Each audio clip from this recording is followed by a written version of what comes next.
Now is the time on Sprockets where we double check that I actually know what I'm doing, and we realize that in fact this is the first stream that I have done on YouTube in so long that this might be the first time I've streamed on YouTube when my camera was all fancy and new.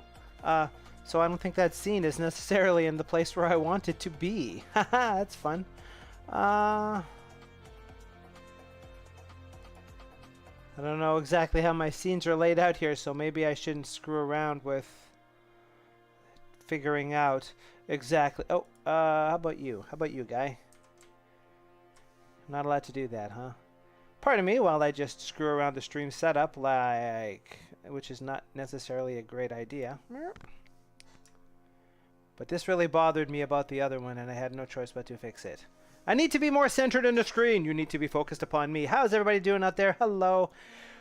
Let's just size that back down because that box. Hey, Ashwin. Hello. Welcome.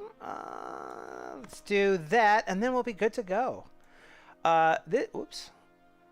There. Oh, I feel so much better now. There. I'm centered in the scene.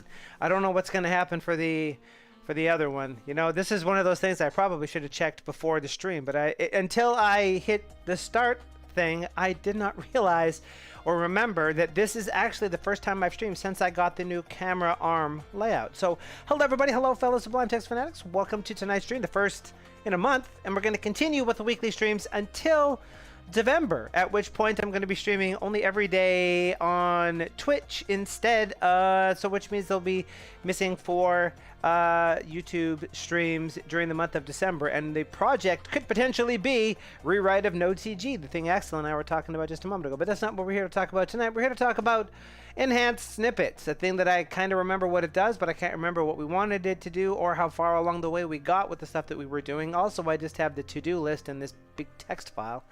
But I actually have something that would allow us to display that in a way that is much more sensical, which probably requires me to refresh this page so that it knows. So the goal for this evening is to take the stuff that we have in the to-do list and swap it on over into ClickUp so we can track the tasks in a nicer Kanban type style. Speaking of projects that might potentially be fantastically awesome for the purposes of working in November, because it's one of those things that I wanted to do for a long time as well. Yeah, exactly. See, I was thinking the exact same thing there, Axel. The list of things that could potentially be done for November projects is vastly huge. I would really like to have a decent task tracker that works the way that I want it to work, and probably the way that you want it to work as well. NodeCG, which is a thing I use for my bot that I use for Twitch.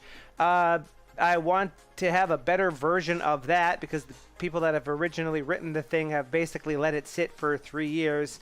And it's kind of crunky in a variety of ways. There are some things that could be better. The project we're working on the Twitch streams, linked down in the doobly-doo down there right now for anybody that's watching, is something that is damn close to what NodeCG already does. So except for having the dashboard's ability to drag things around and display iframes in them, we're pretty much 99% of the way there already. And then we could fix those idiot problems that we've had with it, and life would be good. More importantly, we could either design it to actually be a live site somewhere like on Heroku, or we could bundle it up with Electron or NW or something so that when we distribute bots and other stuff to be run with it, you don't have to be a goddamn node expert to run the thing.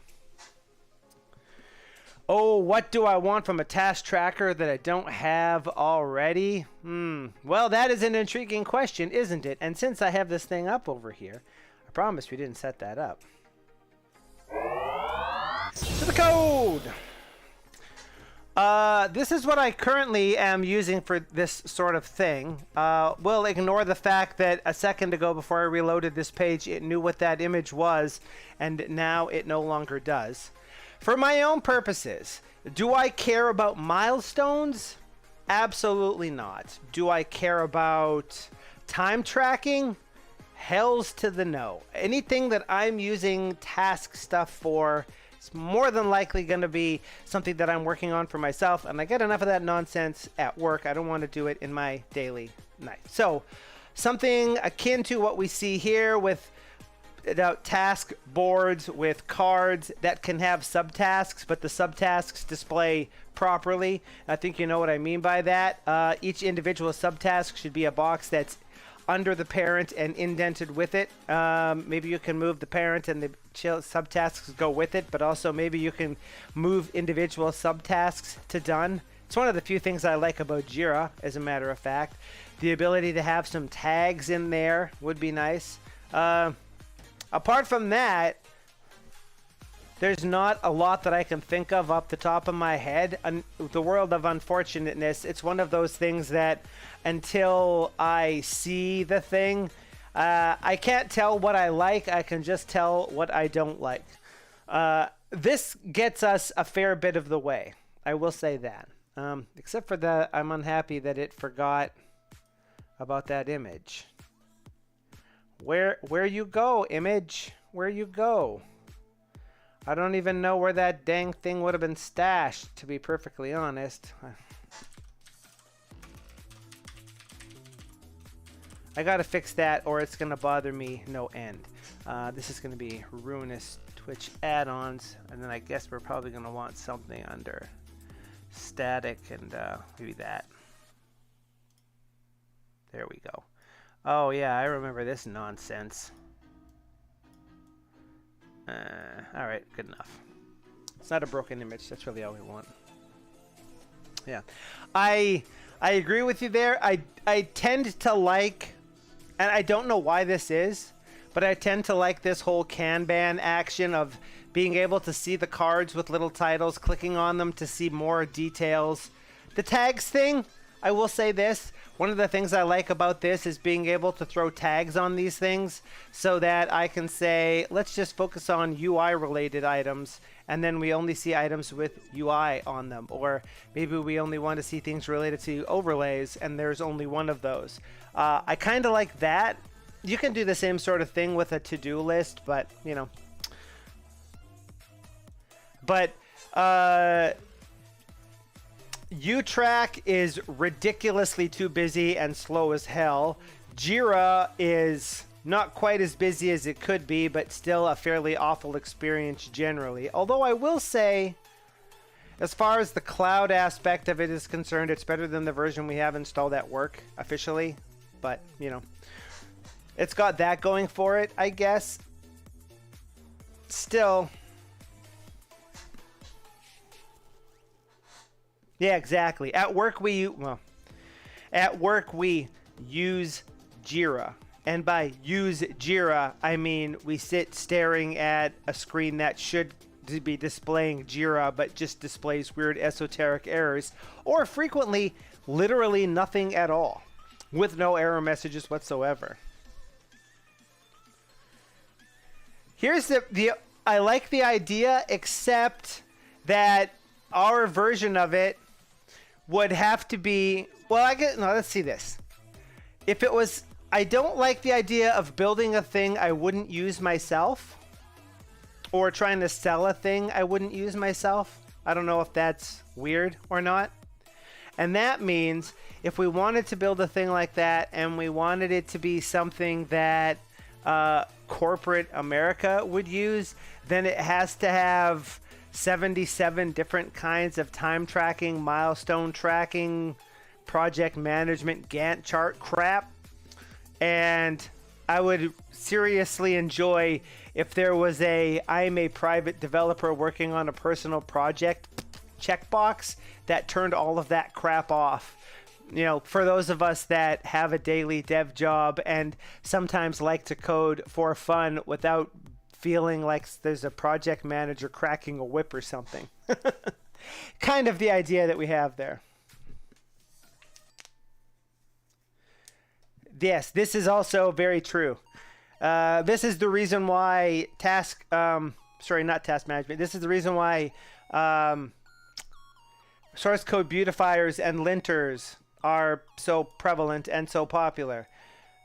Because they enforce code style in such a way that instead of there being one guy that's happy that the code looks the way he wants it to look, and everybody else is unhappy about the way that it looks, with a code prettifier, which are always highly opinionated, everybody is pissed off about something, and it lowers the playing field.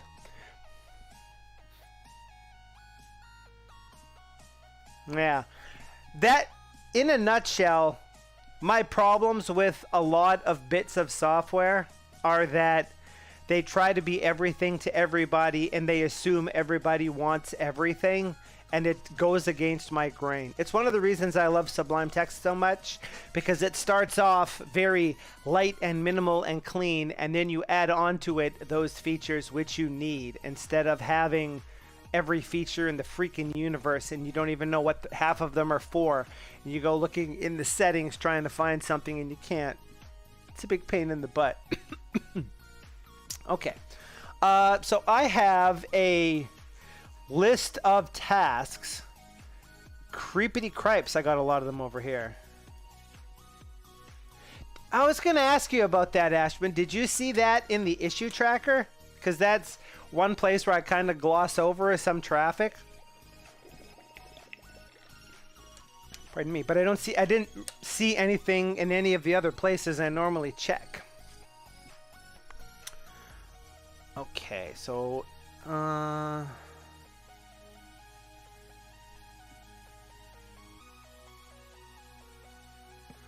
wait a minute. Oh. Uh-oh. Oh, I gotta do that. Okay. Phew. Hang on. What's the... I forget what the key binding for new task is. There we go. What do we want?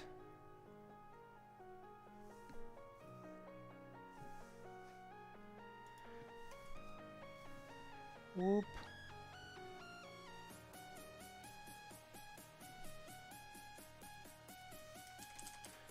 Let's do this. This is thread snippet loader. So for anybody that's watching here, by the way, I would actually jump into what we're actually doing here, but I don't entirely know what that is as of yet. I mean, I kind of know, but it's been a month since I've actually looked into this code. What we have created here is a package, which I have cleverly called enhanced snippets, because it enhances snippets, whose whole job is to find Sublime snippet files amongst any and all packages within which contain special brand new variables to expand, variables that Sublime Text doesn't support out of the box, and enhance them so that you can inject them with the standard tab complete auto mechanism that snippets would be injected in, but have extra stuff injected in, such as the current date, contents of the clipboard, to name just but two things. And the way this is implemented, any package could implement a class that would try to call into this and add extra variables so that they could add in their own things, and you as a user of Sublime could also do the same. So let's say you wanted to have a snippet that inserts the current build number or the current head of the Git repository. You could actually implement a snippet that does exactly that with just a tiny amount of Python code. Instead of having to create a whole auto-completion or anything like that, you could very simply just say, in a class, I want this variable to be named root, and I want you to call this function, which will provide you the text. That's the whole situation that we've got going on here. Now, we have a version of this that's working. It was a proof of concept. Now we're actually trying to flesh this out such that we could actually use it to create a real package for Sublime Text. And the first thing we're going to do here is take my big old list of things that we wanted to do and put them into this issue tracker here so I can track them in a nicer Kanban kind of way. This is also because this allows me to modify these tasks and add to them and add thoughts to them while I'm on the go on a walk, which isn't something that I can do with this markdown file that's just laying around in this directory. Once that's done, we're going to take a look at actually what has been implemented thus far and see where we need to go from there. I like that idea, Axel. There are some things that are actually okay about Jira, but unfortunately they're kind of outweighed by the pile of awfulness that generally pervades that particular situation. So let's say we want, whoops, that's not what I meant to do. Fudge. There we go. I meant to do that. Oh, Nike. Well, you know what? Whatever.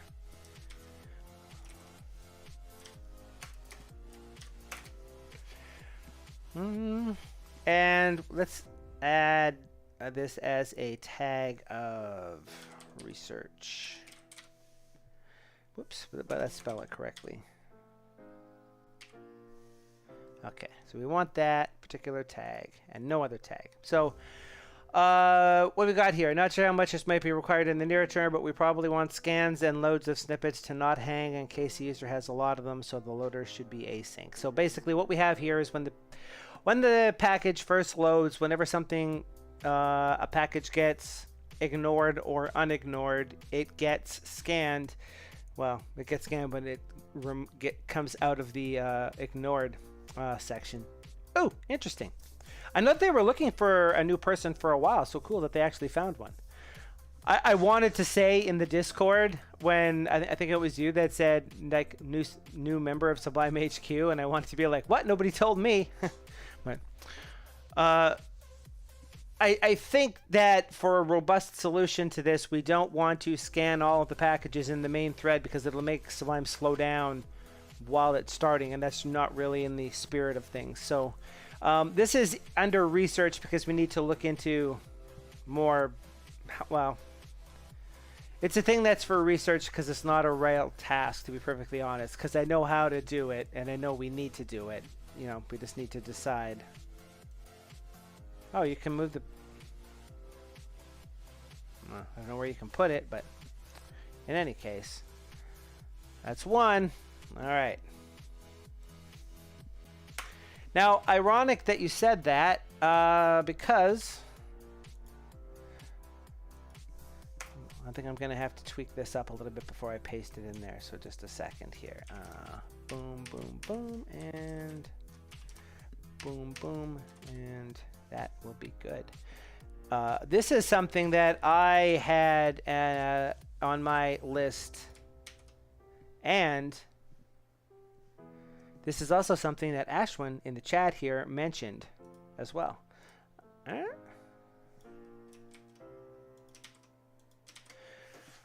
The idea here is that Sublime, when you expand a snippet, only ever lets you type in fields, and you can type whatever text you want into those fields. But what people would like to have is the ability for a snippet to pop up a list of choices for you to choose for any particular field. Hey, neat. Yeah, that I'm kind of proud of that one myself. I think that's the first time I've ever really dug into that in any deep way. But like, I know, and that was another case of, I know if anybody's going to use this, there could be tons and tons of packages, and I don't want that to hang anything. So I threaded it, although I've only ever been able to test that that works using artificial loading. All right, that's that one gone. Issue 3607 is snippets with choices. And the last one for research is going to be this. And I don't remember the exact deets of this one, so let's go ahead and add it in.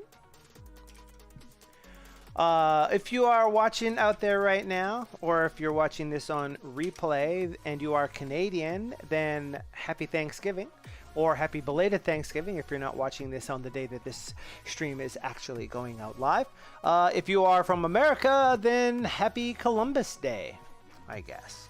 What we got here? We plan to have an API that allows external code to add in an enhancement class. In order for that to work, things need to be dynamic. What happens if the package reloads? We have no direct way to get user augments back in unless we do something potentially hinky. Can we use set timeout to reinvoke the routine to add user added classes after we reload using the values they previously had?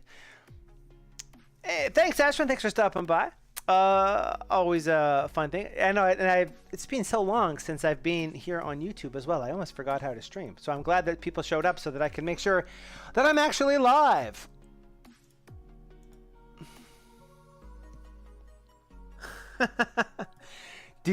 Is Columbus Day a day off for you or no?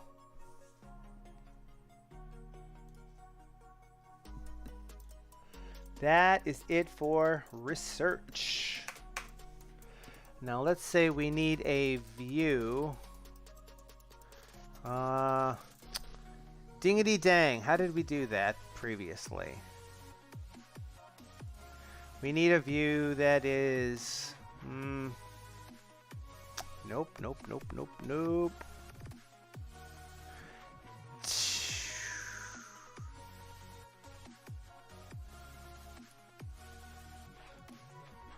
It's been so long since I set this up for the other thing, I can't quite remember how that works.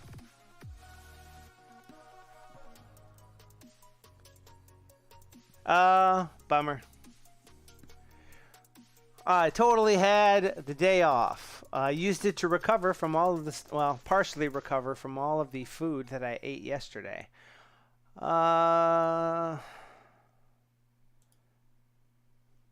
Just as a point of order, these are views. All right, so that should be a thing I actually want to do. We want it to be a board view. Yes, we do. Group board by tags.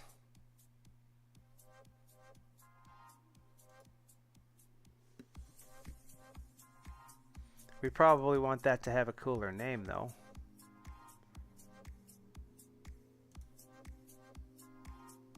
Oh, that one's not tagged. Whoops. There we go. Okay. This is...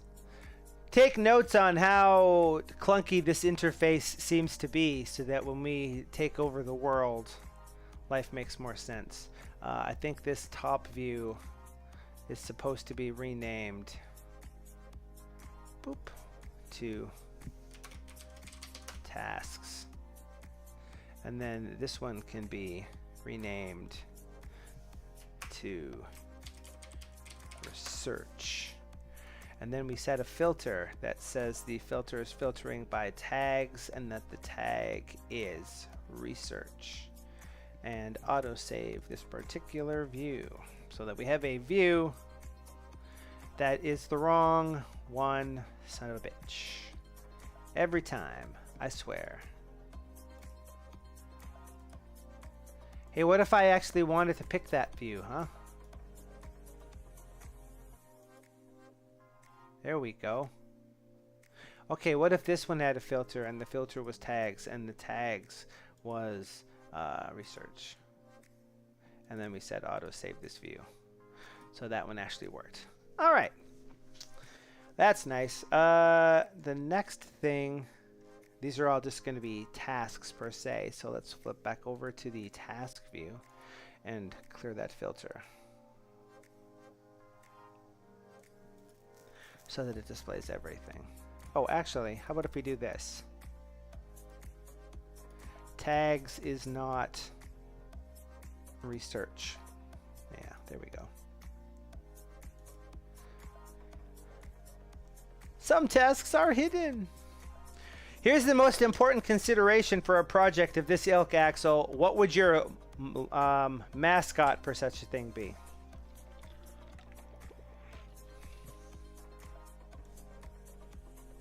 Okay, now, there we go, like so. I should make a plugin that does this, but it'll take less time to do this. And that.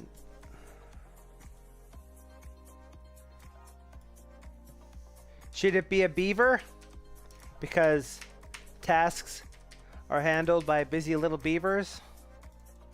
Should it be Larry, the lazy developer?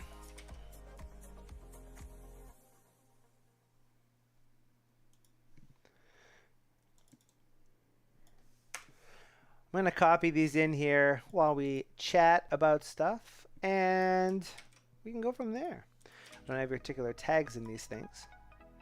How has everybody's weekend been? How's everybody's month been? Because I haven't been here in like a month. A B, you say? You know that's just going to make me want to sting people. Okay, we go like that. Oh, yeah, I think I remember. I'm starting to be reminded of the stuff that we actually were doing here. So we're going to grab you. And we're going to grab you.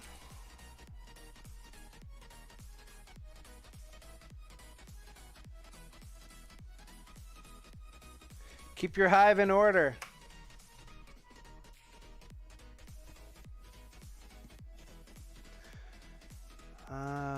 Okay, we're going to say in this one, and then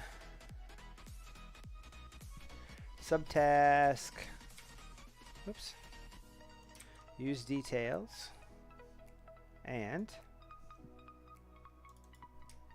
user ignored snippets, and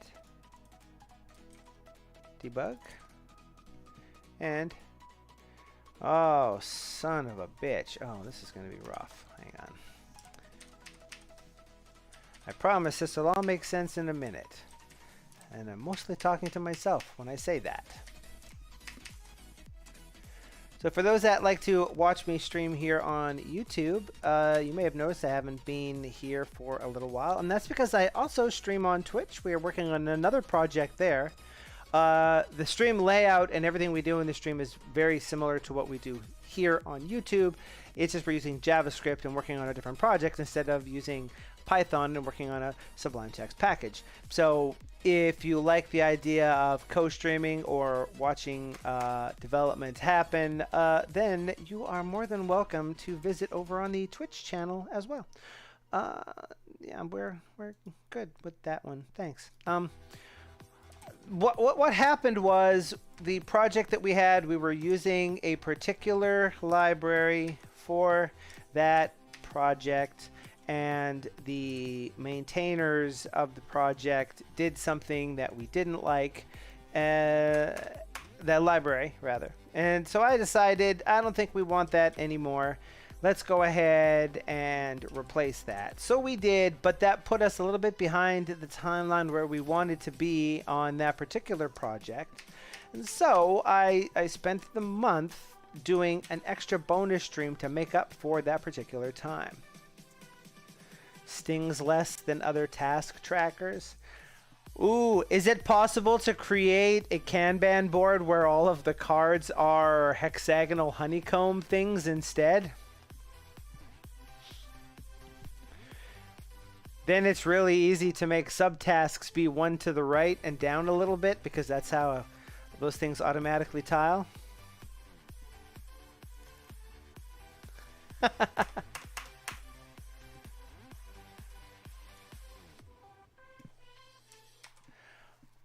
I was also, I was going to ask you, Axel, and this is sort of related to that whole creating Node.cg thing, or recreating Node.cg, because I'm kind of looking for a Devember project that is perhaps different from anything that I'm already working on. I'm probably going to do something in JavaScript, and I was thinking of Node.cg. One of the things that is cool, and I don't know, you may have already done this, I don't know, but jacking, basically what I need is a server, which is basically an express server that can serve up static files, but as it's serving up static files that it knows by name to be overlays, it rewrites the DOM on the file as it's passing through to get to the client to inject extra script tags or inline script or both to make sure that it creates the connectivity that it needs, which is one thing that the add-on code that I have right now in the current ruinous pile of crap thing doesn't do, because it's intended that it's not a thing where just anybody creates add-ons. Only, you know, developers on the project create add-ons. That's why there's different boilerplate in there. But NodeCG presupposes the theory that you want to be able to do that stuff, but you don't want to have all of that crap in your code yourself.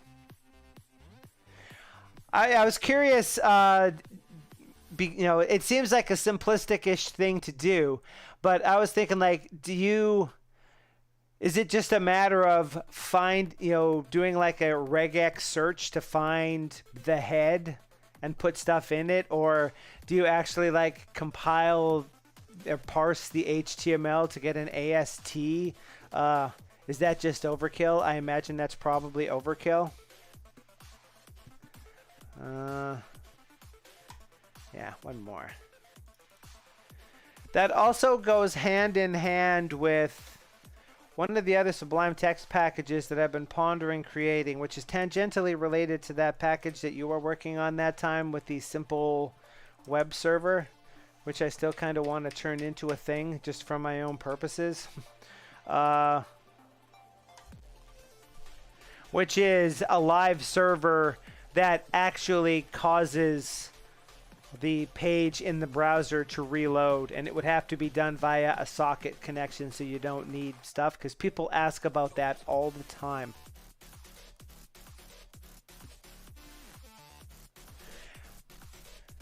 Now, the nerd in me would want to do the AST one, more or less because of what you said there, and also anytime I think of regex in HTML, I think of the one true Stack Overflow question.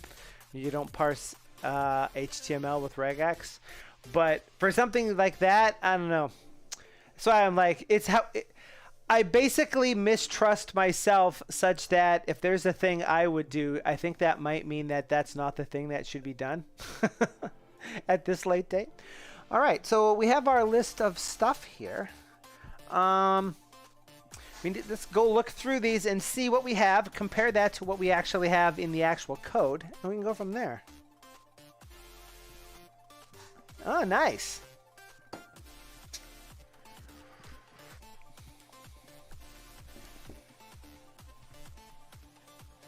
Roll up. Oh, your roll up input one? Oh yeah, I guess it has to, because it has to find the script tag with the data main attribute on it, doesn't it? Speaking of, this particular package also does the same thing to load the XML files that make up the Sublime snippets.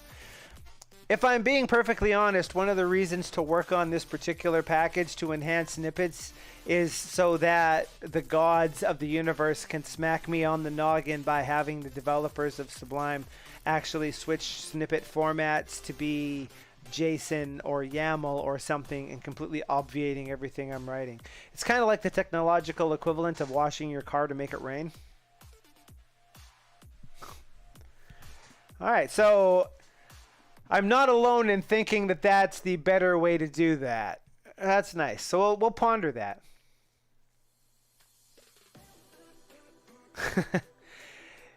In the hands of an intelligent person, yes. There are reasons why the devs haven't used it so far, and I think it has to do with people expecting that the YAML parser would be completely to spec, and that is apparently like a lot of work. Okay. So let's see what we got here. The code that registers enhancements should rescan snippets. All right, that's it to do. When the list of enhancements changes, either because a new item was added or an existing item was replaced, all of the snippets in the package should be rescanned. All right, there might be more variables. This is true. I think that ties into something else that we're going to see in just a minute, which is the enhancement manager.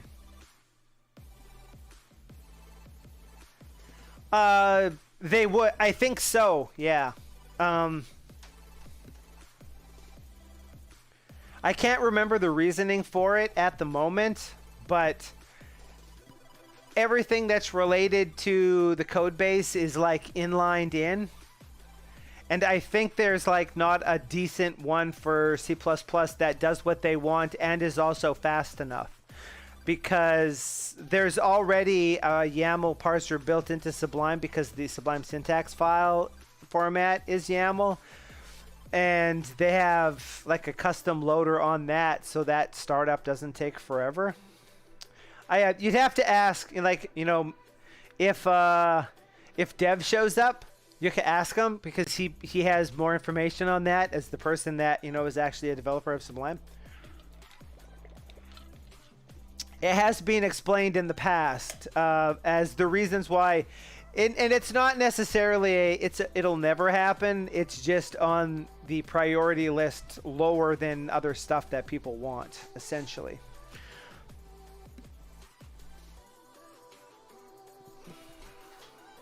I don't think I changed that one, so that one's probably okay. Keeping in mind that Sublime is written in C++. Okay, we're okay with that one. The new Snippet Manager class has been created, but it currently doesn't support all the required discard options. All right, let's scoot that over into here and say Enhancement Manager class that lists all the enhancement classes. This is currently just a global array, but maybe we want to spiff that up a bit. Right. Okay, we're getting a sense for what this actually is.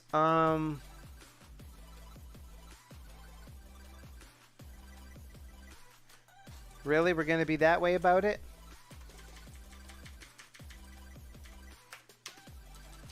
Wow. Good job. Good job. Hello, Mr. Pumpkinhead. How you doing, sir? Is your job considered federal? Is your job considered federal? Did you have today off to eat tacos and such? We watched Minions Rise of Gru and ate some ham, and I ate enough stir fry for 5 people. And I, to a minor degree, wanted to go to Taco Bell and get a chili cheese burrito and bring it home and cut it in half and get a little bit of a gooey cheese pull thing going and then take a close-up picture and post it in the Discord just to piss off Marlin's girl. Because apparently she's really riding for me to be banned, and if there's a thing that I can do that'll upset her and push her further towards that, all to the good. I'm a little devil. But I didn't feel like getting off the couch.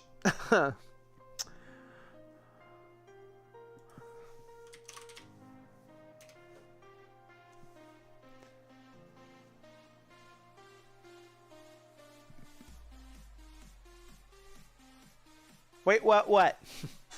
You're going to have to be more specific, Axel.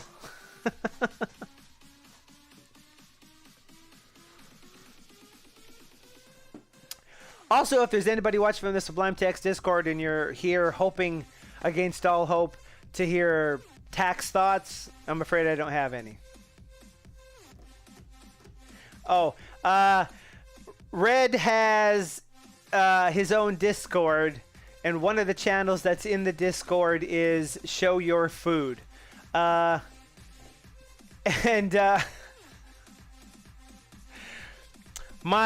My name in Red's Discord has been forcibly changed from ODAT Nerd to He Who Should Be Banned.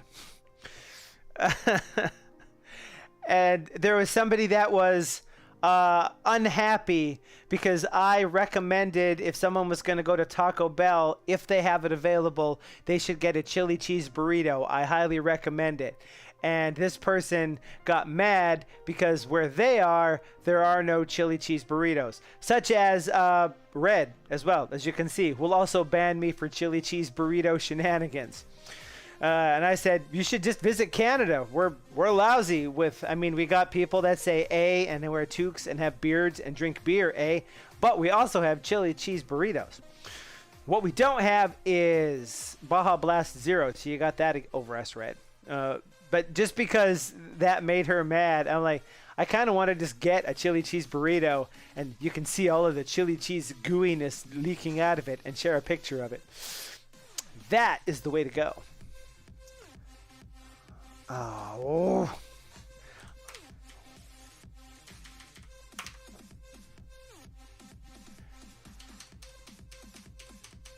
Mental note for your task tracker, Axel.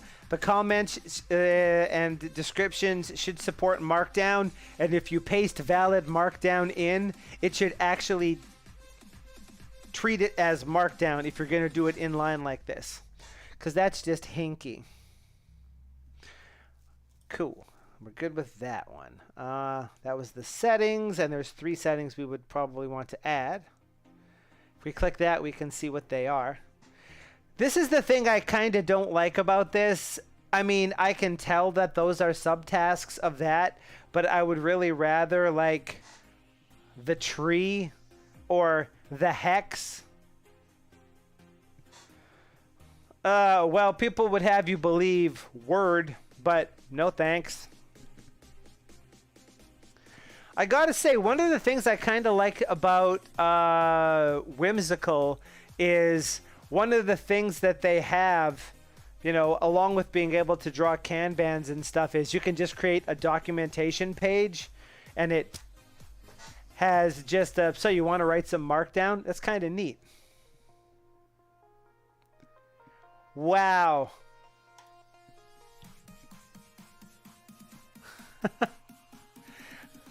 Apparently, YouTube needs to protect us against flat earthers.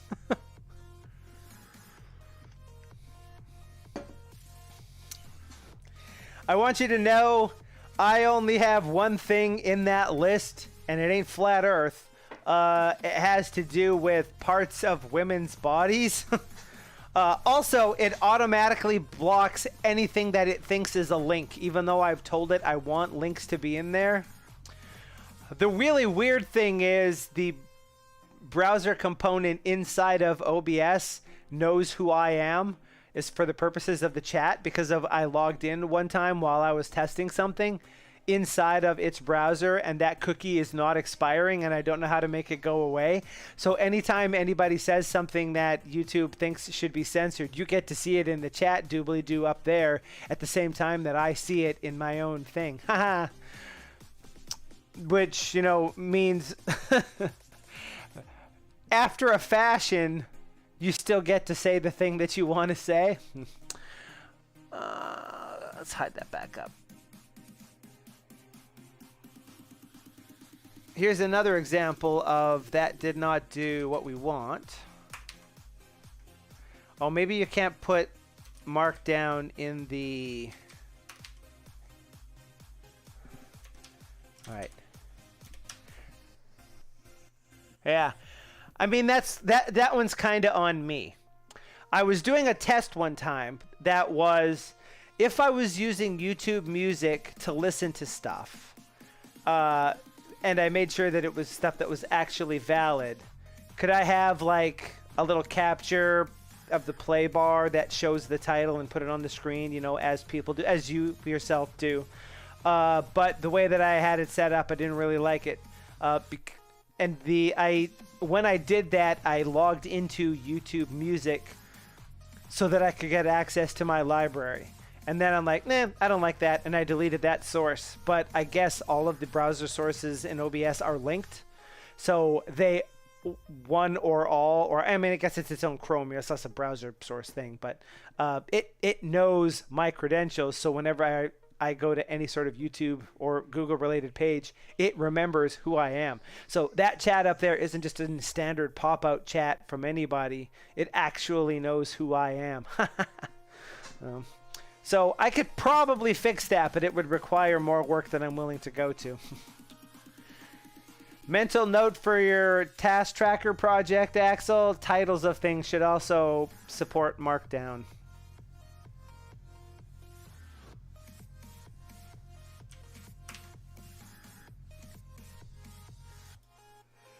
Okay.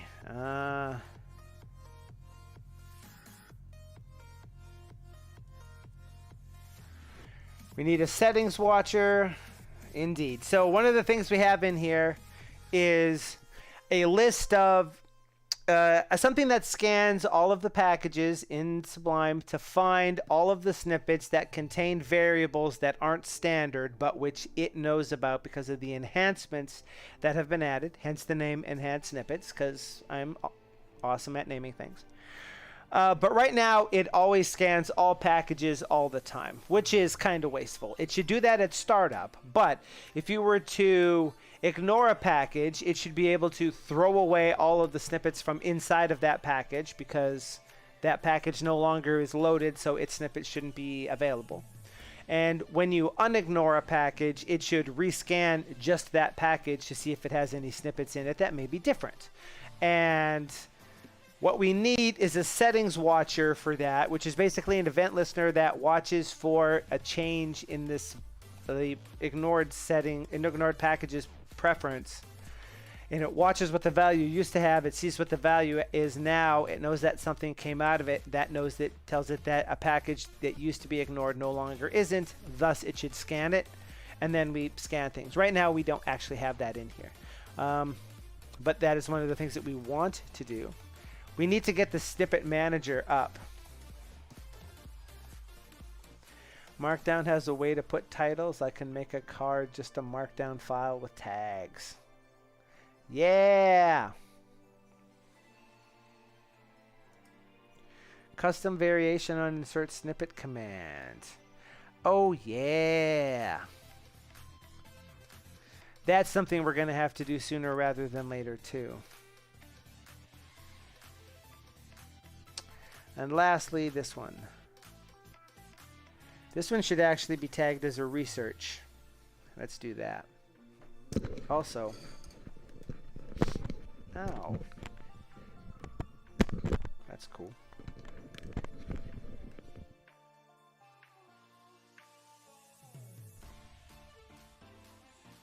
After all that, the sneeze went away. That's not cool.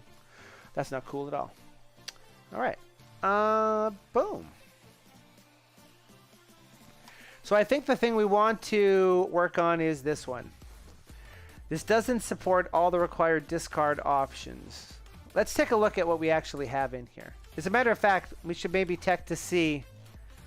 Let's close up absolutely everything in here and remind ourselves of what this thing is actually supposed to do.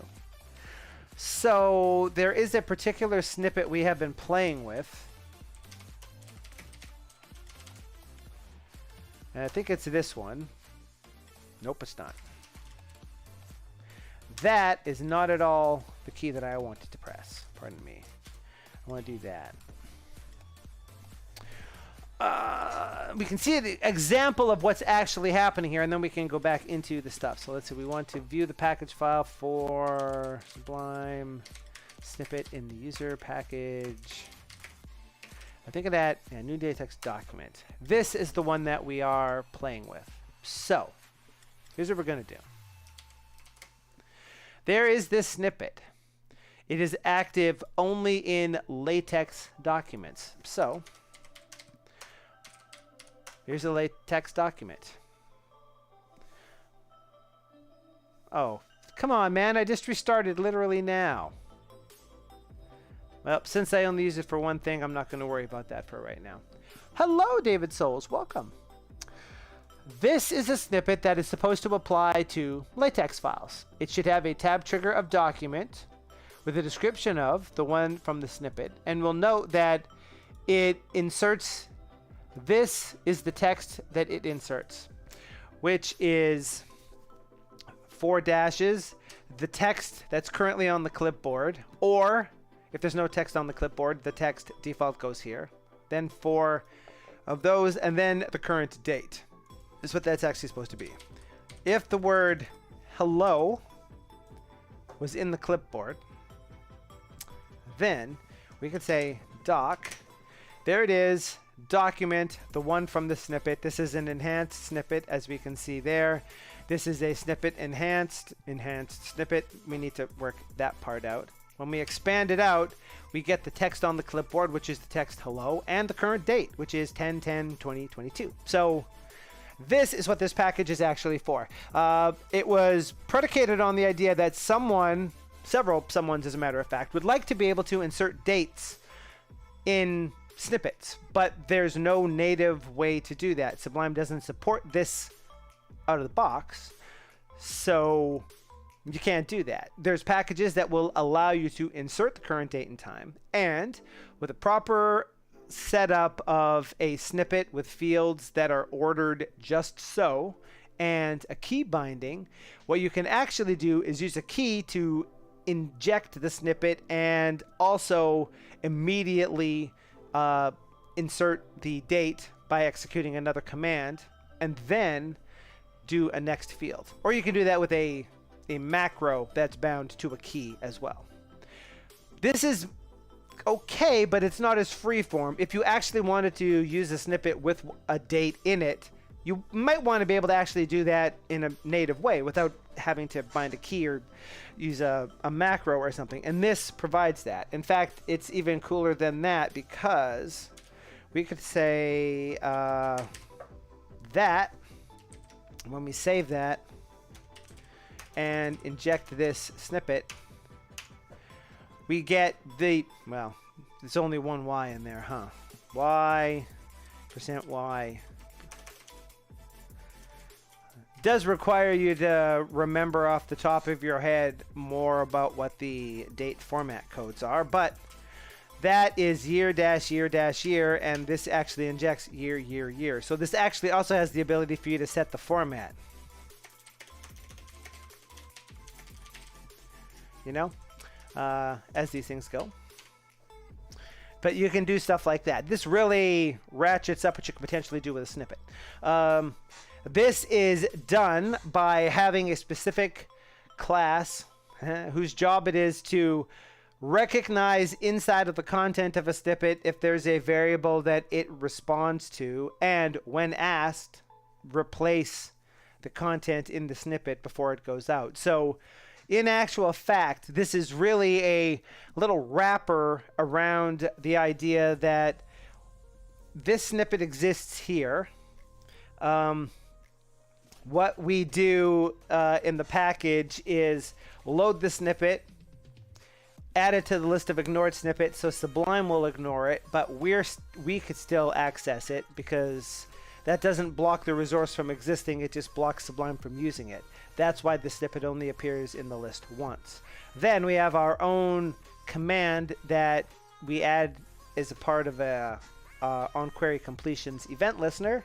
When it invokes our command. Our command grabs the snippet content, replaces all of the variables that we know about, and then jumps in and allows the Sublime to do everything else. I'm afraid that's just how that has to work. I mean, this is Python after all. If nothing else, we're roped into using classes for various things because that's how the API was defined. So all of that works. I'm going to leave that down there. We'll call that the tiny little demo panel that we can look at as we're doing stuff. Can be, but not in a Sublime plugin where specific things are required. For example, commands must be classes that subclass specific things. Okay, but that's not anything we care about right here. I think what we're looking for is in here.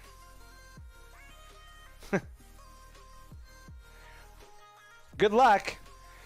The way commands work in Sublime is the module needs to see a class whose inheritance tree says that it's a subclass of one of the known classes, so that Sublime knows that it should grab that class and add it to the list of things.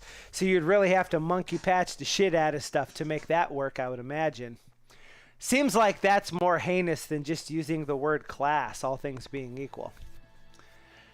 Think of it as maybe write a preprocessor for Python that turns the text class dict equals and an open bracket into the text new class, so that it doesn't look like it's a class, but really it is.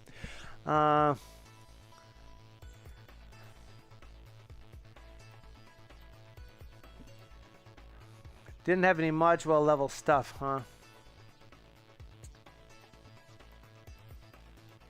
Instances of this class are responsible for holding onto the list of all of the known snippets that we're extending, and includes API methods that allow for querying and updating the list. So the idea is there's this snippet manager class whose whole job is to load and grab snippets and to discard as needed. And this is the part where I said in the trailer that we were going to have to try to remember what it was that we were doing, because I have not worked on this in a bit, about a month to be exact, and I've been doing a lot of JavaScript stuff, so I may or may not have really forgotten what was going on here in the press of completely designing a different thing.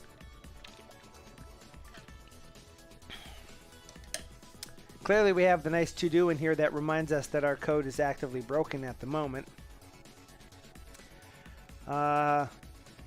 We have various items in this class. One that is a list of snippets that are keyed by scope. That allows us to very easily find all of the snippets that would apply in a given situation when the snippets are invoked. Because as we know, one of the things snippets can have is a scope on them that says that they only apply in a certain place.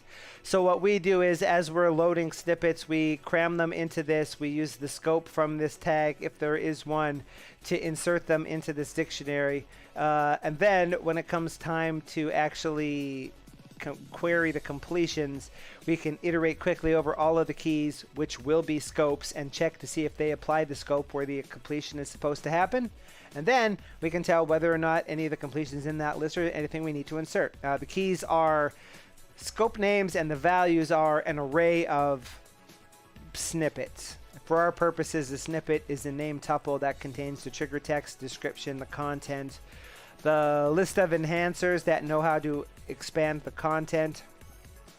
The scope is supposed to apply to the resource file that it is stored in and the package it's stored in, for reasons we'll see in just a minute.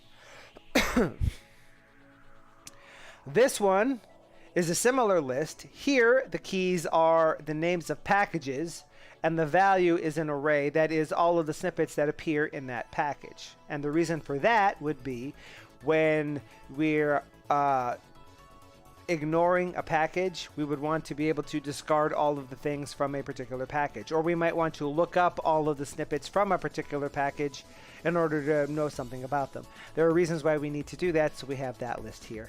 And lastly is res list. This one is a simple, the key is the resource name of the snippet, like packages / user / new latex document, that's Sublime snippet, and the value is the single snippet thing. And that particular one, this is a single object because it's a one-to-one record. Everywhere else, it's an array. We, except for discard all above. So what should happen is you can pass it a particular snippet name and it will discard it. Now, this is actually needs to be more magic, because all three of these lists, in fact, need to be updated, but we didn't do that yet. So we would need to grab the thing out of the res list if it exists, delete it from there, then using its scope, delete it from the list in here, and then from using its package, delete it from the list in here. So not entirely undoable, but something that we didn't actually have time for. Discard from list. Given a list of snippets and a resource name, remove from the list any snippet which matches that particular resource name. I think that's something that's used elsewhere, because I can't remember why we would care about that per se.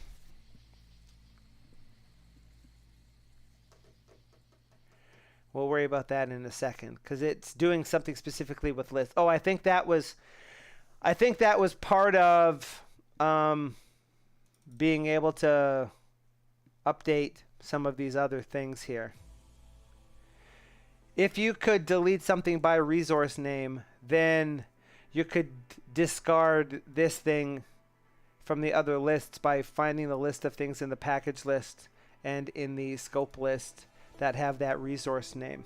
So that's sort of that. What we were kind of discovering here is a little bit of a chicken and an egg solution on this particular thing, because they all kind of need to know about each other in a fashion.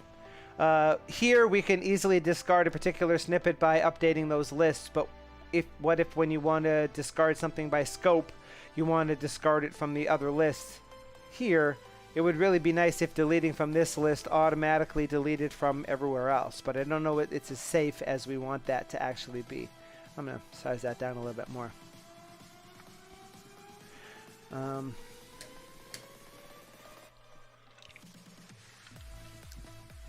This is all coming back to me now, sadly.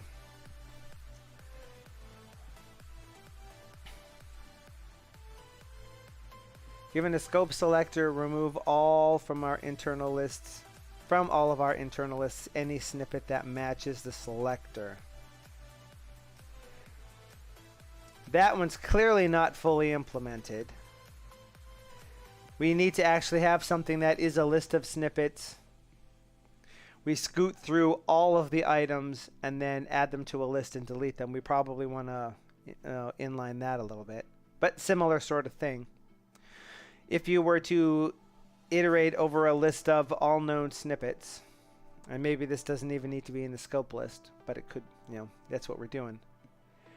If this particular scope matches, then those snippets are ones that need to go away because they all match. Once we're done, we need to go iterate over all of the snippets that are in this list.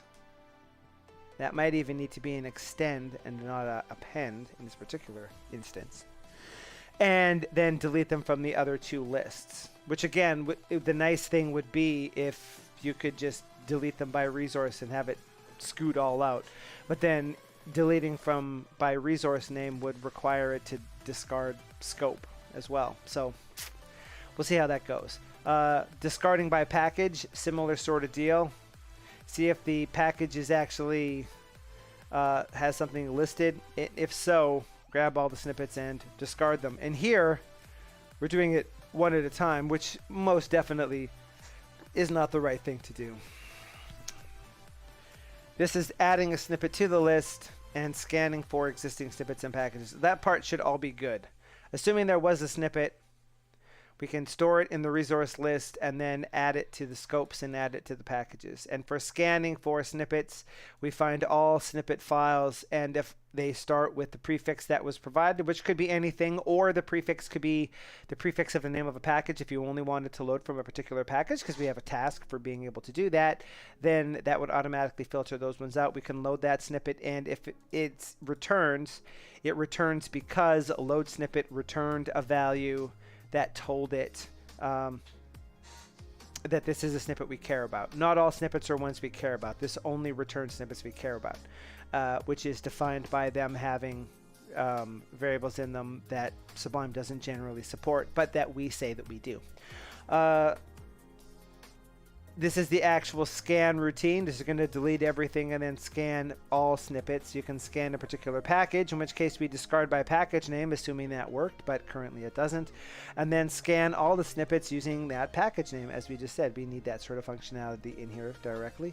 And then given a scope selector, a list of all the snippets that match that particular selector. This list may be empty. This is used as part of the actual... do that.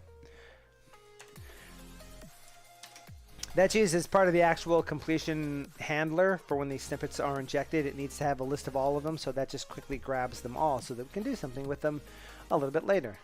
Given a view and a list of locations, return back all snippets that match the scope in the current view at the given locations. This list may be empty. So this is also something that's used by the the enhancement, the on query completions injection of the enhancements. Grief. Because that particular method takes a list of locations and it takes a view, so this can scan all of the snippets, figure out if they match, and if they match at all of the locations, and only if they do we add to the list of results. That's why this one up here mentions the word result but doesn't actually have it inside. One of the ones up here, I thought.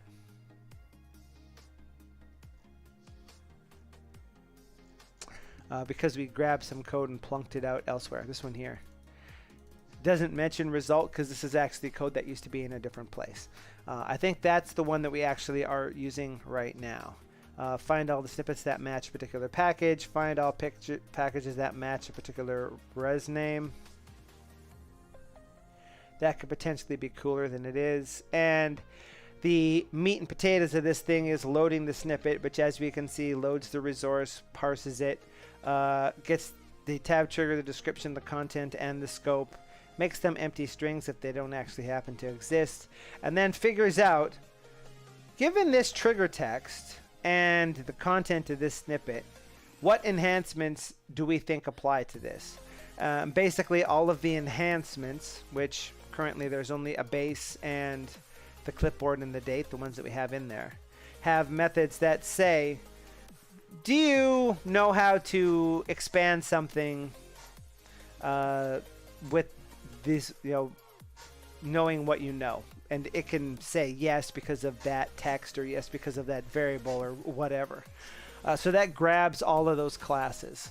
Then we can go ahead and create. Now, if there aren't any enhancements, we actually don't need to do anything further because this is just a regular snippet.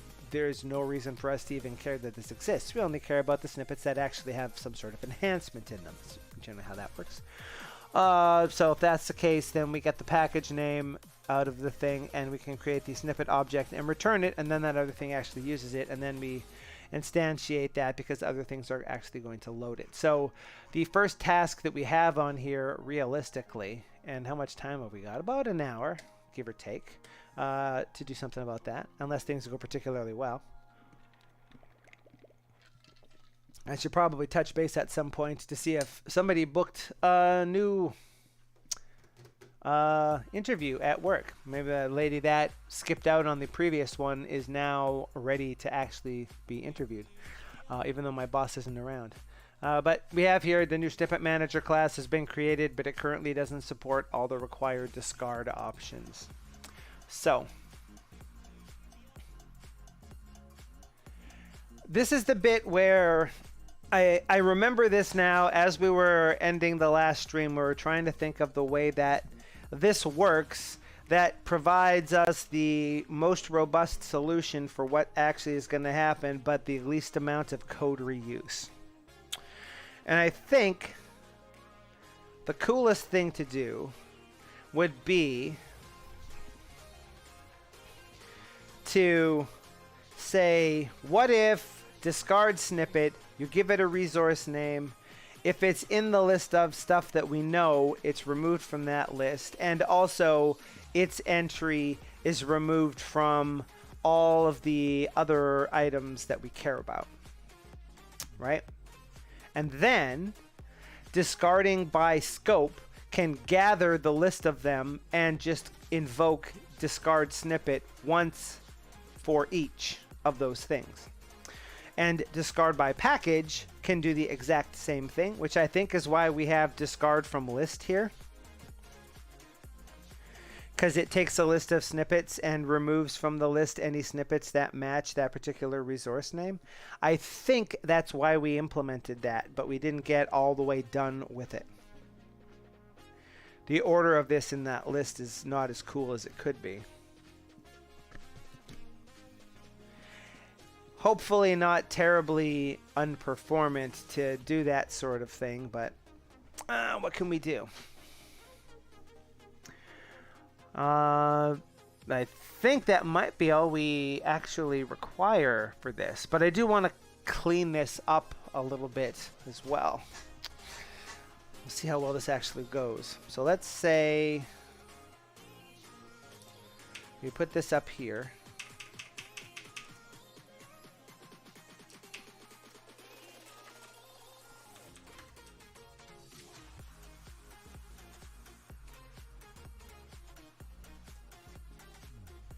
That's not what I meant to do.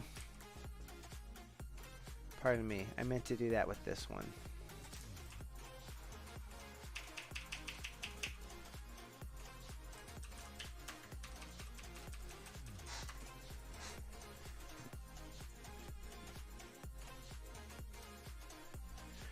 Oh, does it actually need to... Oh. Actually, yeah. You know what?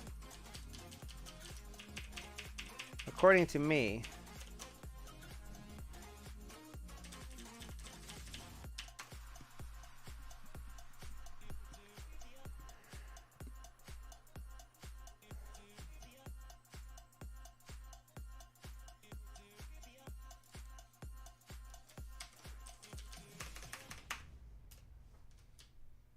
All right.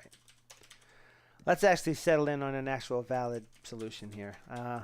This one is first on purpose because it's the documentation about those three fields having that default value. So if we were to give this a list of items, it would return us back a list of all of the items where the resource name isn't the resource name we passed in. Thus, if this list of items has any things in it that match the resource name, they're not in that particular list, which is perhaps the lamest way to pull something like this off, because there's never going to be more than one. But because this is abstracted away, we can make that as smart as we need to later. So given a resource name, check to see if this is known to the system, and if so, remove it from all of the internal lists. So if the res name is in this, then we need to say the entry is equal to self.res list.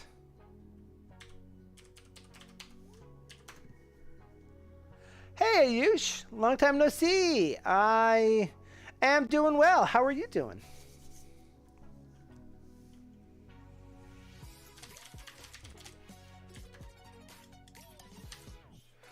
So if we had something like that, now what do we need to say here? From enhanced snippets.lib import manager, right?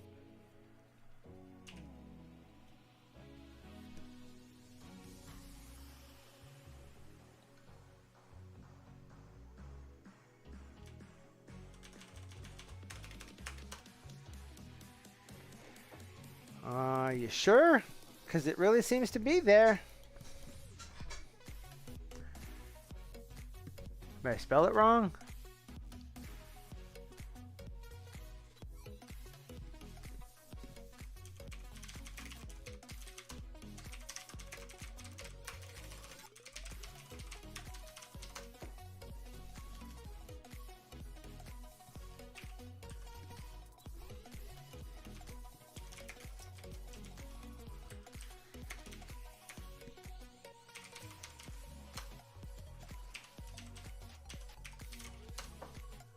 All right, how was I spelling it before that didn't work?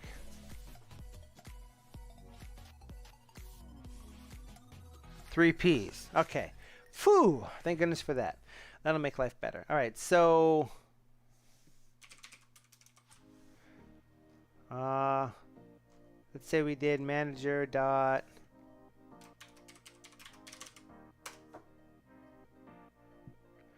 doesn't, huh? We hit that real good. How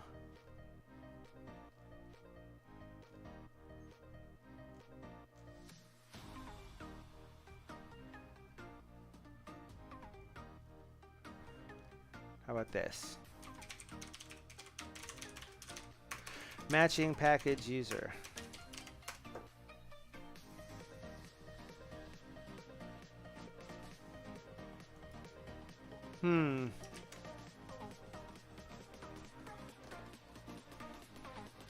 That's weird.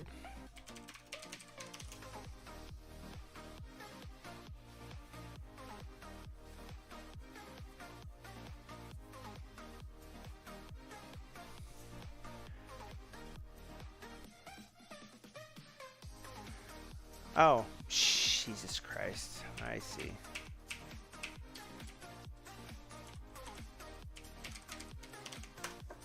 That's the one we want.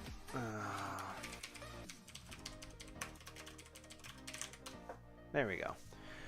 I forgot the class, the file, the module is named manager, the symbol is named manager. I imported the module instead of importing the symbol. Whoopsie doodle. So there is a single snippet whose package is new user latex document. There's the snippet wrapper.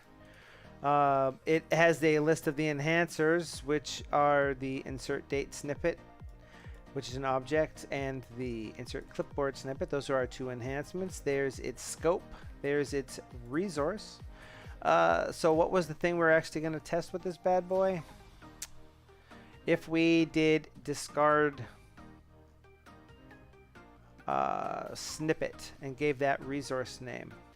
So if this was the resource name, now to actually be full on here, we would need to know that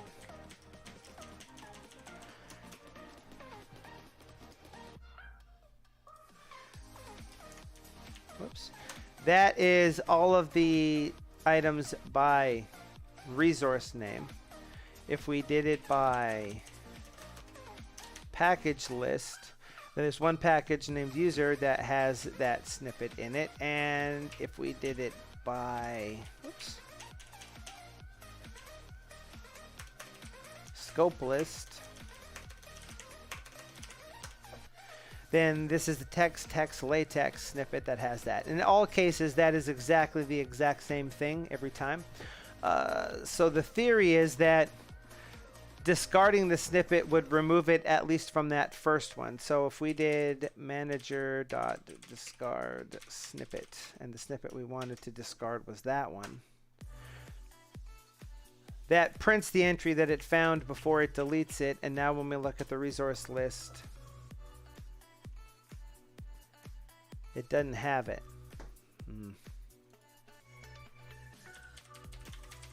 We probably want something like that, huh?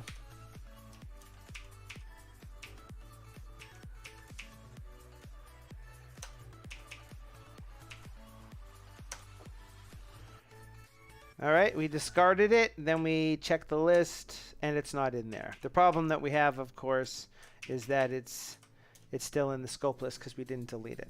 But it found the one that we expected it to find, which is the important thing to know there. When we said discard, it found that.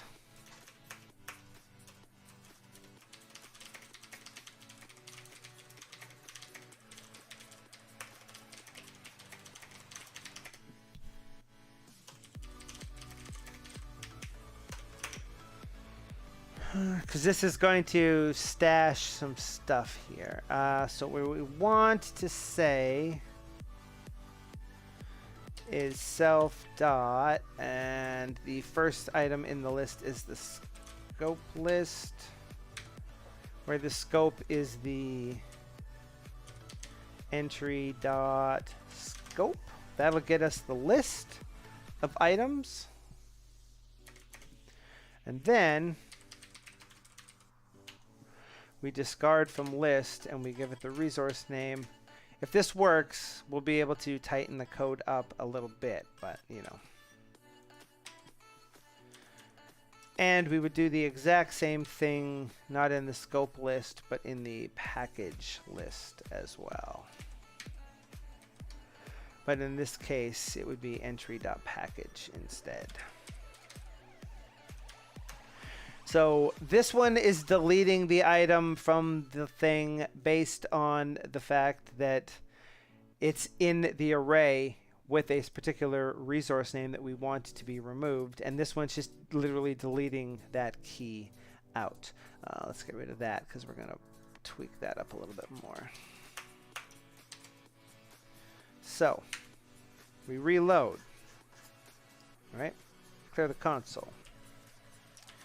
Whoops, we don't close the console. We bring in the manager and get the resource list, and it has a single thing with that name and the scope list has a scope of text text latex that is that same object, and the other one is the package list, which lists it by that name. And then we tell it to discard the snippet new latex document like this. And then if we were to look at the resource list, it's empty. And if we were to look at the scope list, balls. Well, that almost worked, except that clearly we need to listify the value that comes back. But apart from that, the other one would be the package list. Yeah, it would have been faster to just type it in at this point.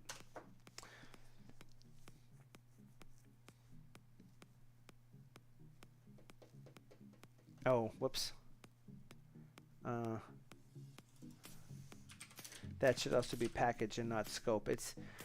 It filtered that one properly, but it it added a new one. So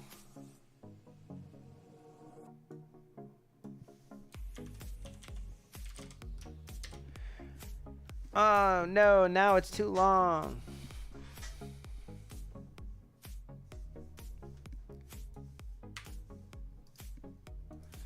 Okay, so we bring that back in. Import the manager. Whoops, that doesn't work here. Manager.resList is the one thing. The scope list is the one thing by scope. The package list is the one thing by package. Then we discard snippet. Now, by resources, empty. By package, the user package has no snippets in it, and the scope list has no snippets in it. Now, we could actually make that even smarter than that by having it redact that key away if the length of the key that's in it is actually 0. Whoops.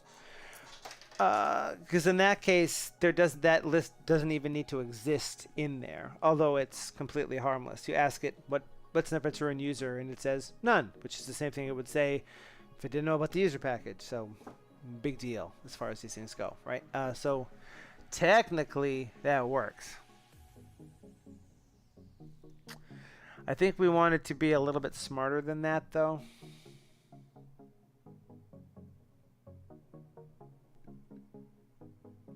I remember now what the magic of this that was making me sad was.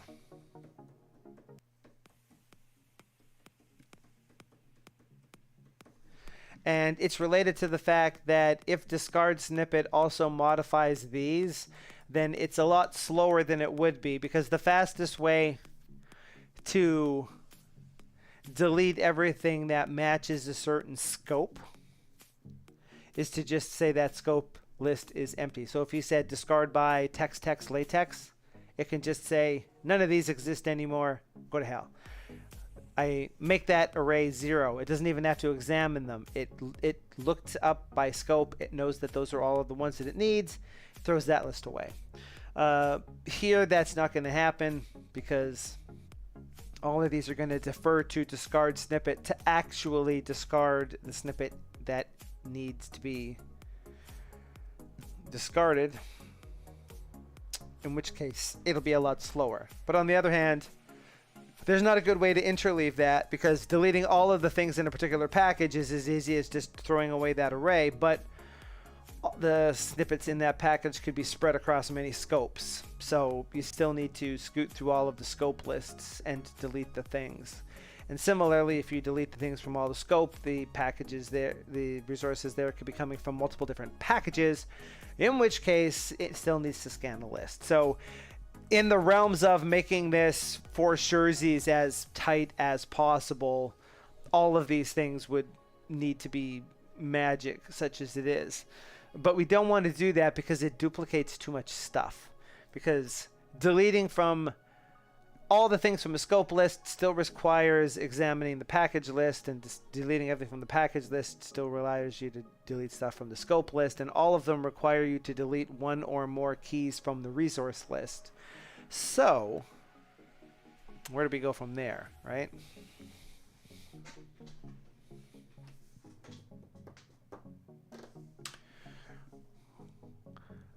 We're not going to commit this yet because I don't like how long that actually is, but that'll do the thing, which means if we want to discard by scope, then we need to say the result is an empty thing. Y is equal to A, B, A, C, and B, because I can't do my alphabet. X dot append Y gives us a list of lists. What we actually want is X dot extend Y.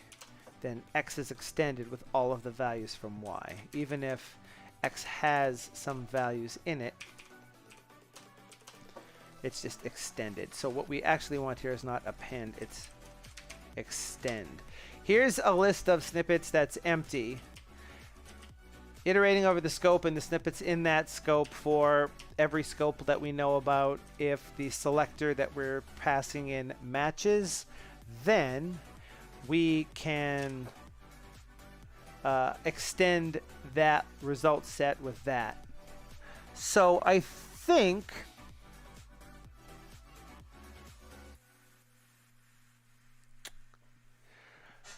this discard from list is kind of unfortunately named. I still got a chicken and egg situation here, because ultimately what we would like is to have some method which you pass a list of things and it just discards them. Or you can discard a particular snippet, or you can discard by scope, or you can by the other thing. So this is named discard from list, which is probably incorrectly named. We should probably name this filter list instead, right?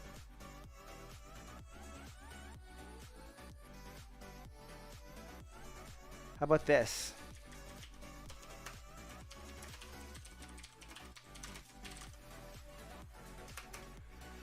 Def discard snippet list.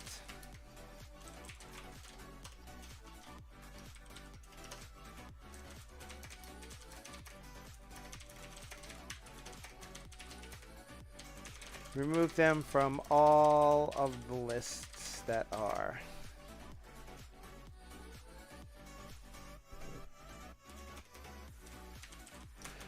Remove all snippets in the passed in list from all of our.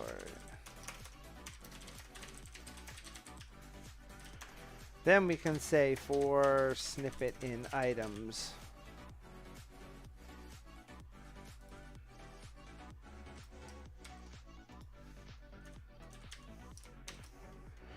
And then if snippet.resource is in the resource list, get the entry. Actually, we don't even need to do that part now, because now we're iterating over it in a saner way. So everywhere we see entry can now be this. Yeah?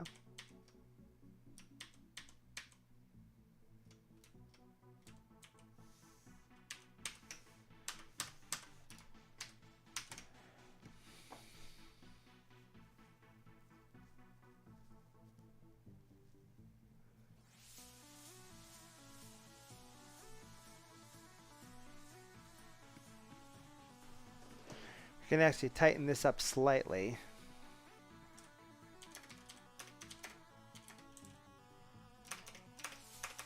S for S in items if s.resource in self.reslist. By adding that to make sure that this filters this list only by items that are actually in the list of resources, then this if doesn't need to be here, because this is only going to find the snippets that are actually in there.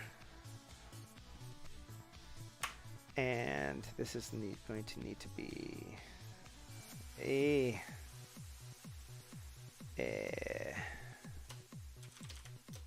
this isn't JavaScript. Let's try not to write this as JavaScript.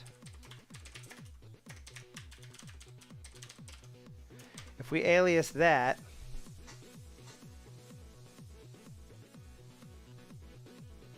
yeah, let's do it for all of them. What the hell? This one's going to be package, and this one's going to be, dang it.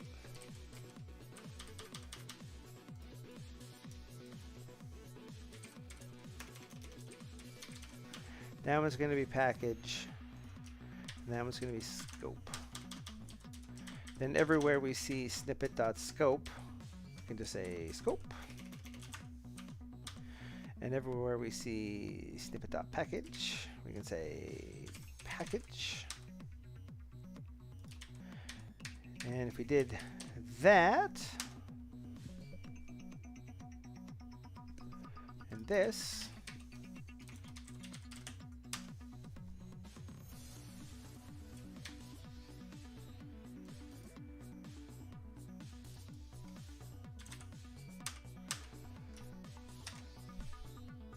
that tightens that up a little nicely for us. Then we can say self.discard snippet list and the list we pass.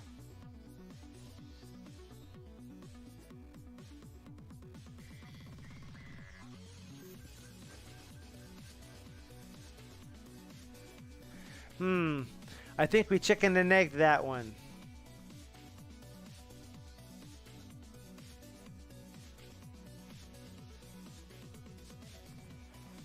Schnikey.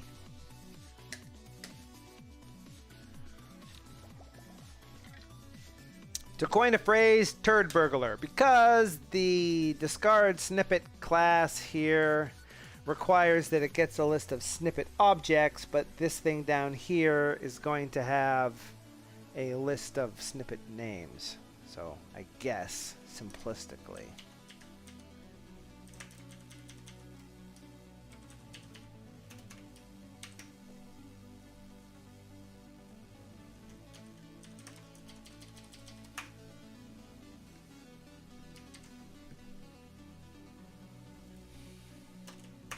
And then we could do self.discard,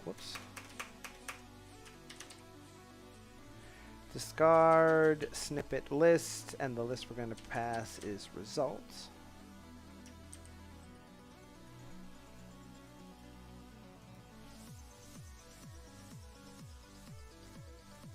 If snippets, self.discard snippet list, snippets. Is that really all that's going to take to go? I'm not entirely sure. But that should theoretically do kind of what we wanted to do here. So the idea would be...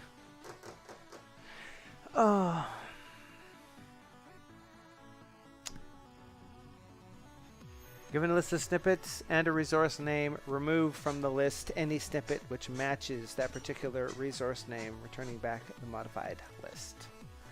Which is exactly what it does. It bungs right up on the length boundary, but we'll say that that's okay because we don't really care about that. Discarding things from the snippet list gets a list of 0 or more snippet items.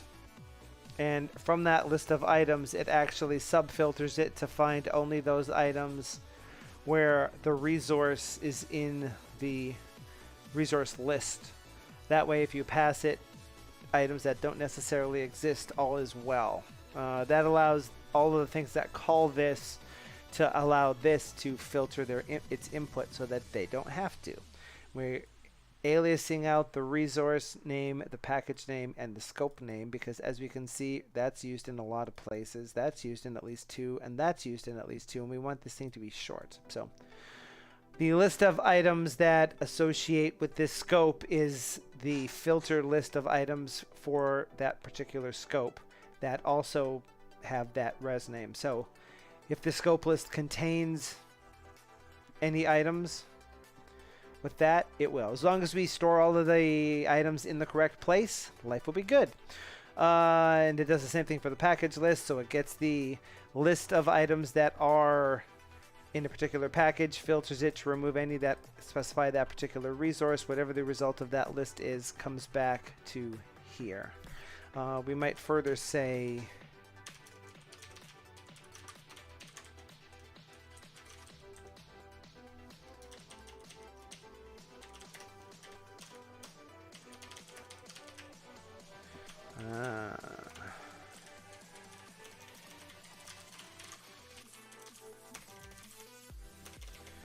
throw away that list.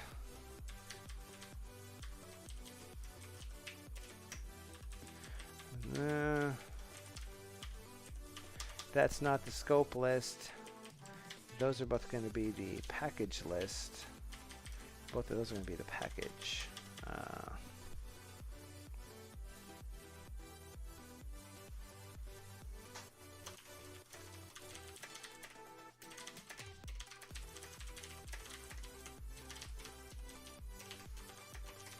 If either list ends up empty,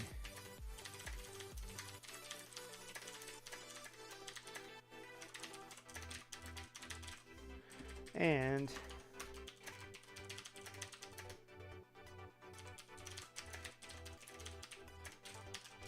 like that. Now when we want to discard a snippet, if it's in the resource list, we can just go ahead and do it. The only reason we want to do that is because discard snippet list needs to have a list of items. So we either need to make this do nothing if items is none, or we need to gate this. And since the other ones are always going to have at least an empty list. Oh, actually, no, we don't need to do that part. We can do this.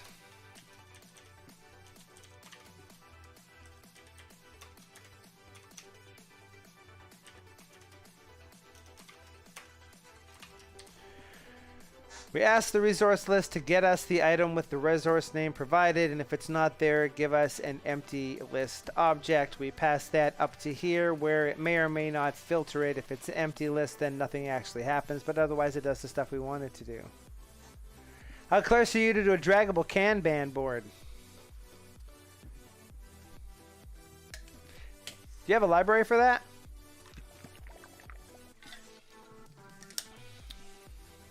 I actually looked at a couple of different things in the past.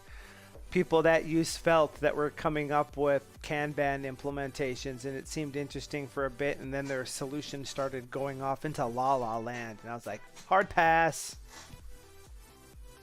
How are you going to get stuff from one tab, one column to the other if you don't drag it over and drop it in? Some sort of arrow?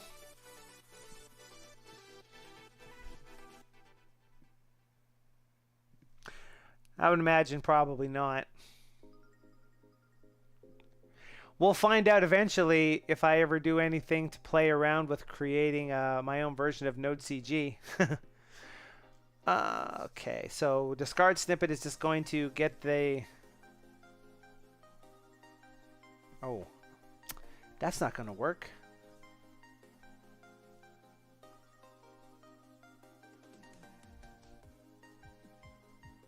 Dang it.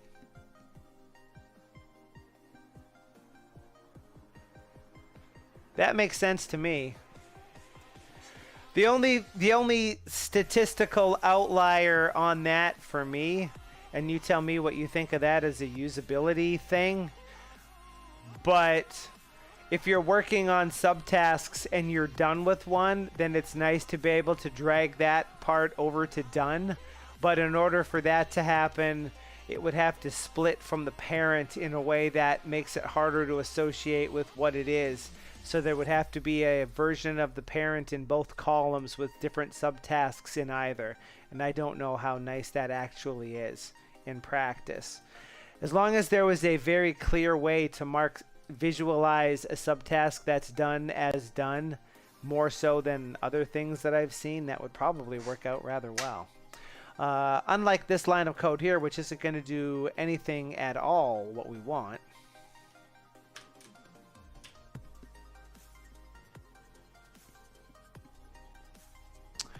I like to visualize them that way, you know, like as lanes for stuff that you're doing or stuff that is to be done. But yeah, I mean, clearly there's no good solution for this out there that I've been able to find or that you've been able to find. So if you have thoughts on how to enhance that sort of thing and make it better, I'm totally interested in subscribing to your newsletter.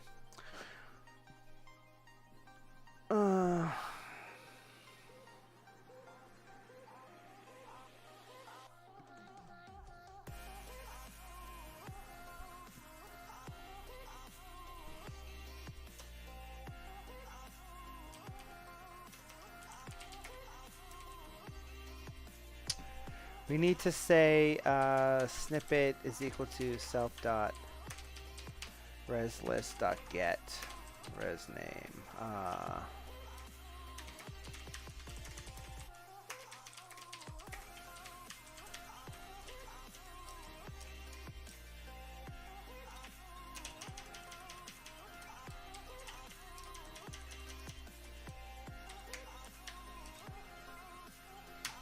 We do something like that.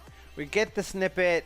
I like to explicitly put this in here, even though that's the default. The get method in dictionaries returns the second argument, which defaults to none if you don't pass it, so you don't need to pass it. I like to make it blazingly obvious that I'm expecting the value to be an object or none, so that when I do something like I'm doing on line 109 here, where I say if snippet is none, yes, if you're a super cool Python programmer, you recognize that. But I tend to write stuff for people that also aren't super awesome at Python yet. They might want to look at this and see how it's working. So if we can give them a little bit of a hint as to what's happening there, so it's more immediately obvious what's going on for that particular bit of thing, then I think that's time well spent. Matrix style display.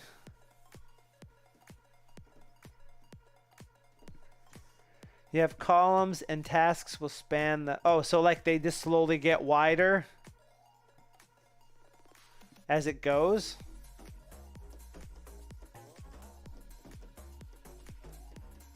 Is that what you mean by that?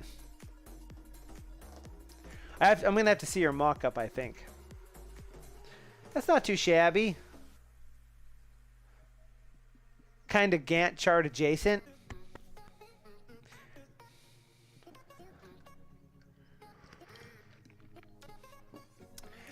The nice thing about that would be... Yeah, I don't have it set to the lowest latency because it buffers like mad for everybody at that level. So, yeah, that's one of those things that I hope they make better. The nice thing about that particular thing, not the YouTube latency, but like the matrix thing, is you could imagine that it's very easy to collapse a task so that all you see is the title line. And you get to see how far along it is, and you can drill in on details if you want, so you can see more tasks in the list. That would be neat. And then subtasks could still be tiny little bumped out tree children that also expand or not, if you care about them.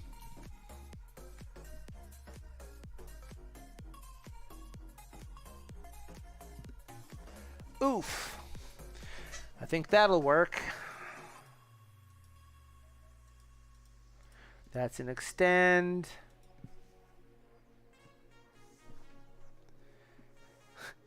How many more minutes until you have a mock-up of that? It's going to be a really squished hexagon, I'll tell you that.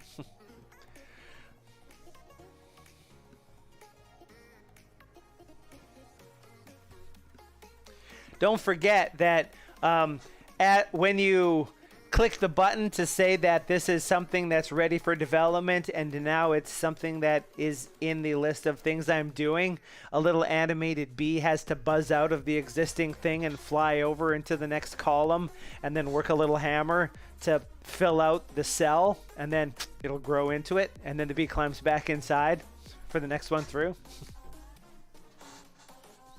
I might know a guy that can draw us some bee art.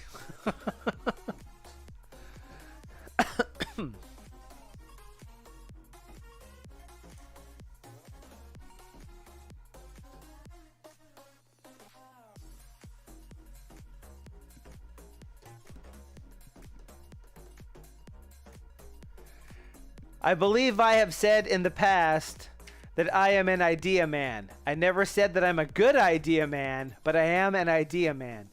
Okay, let's clean this up a little bit.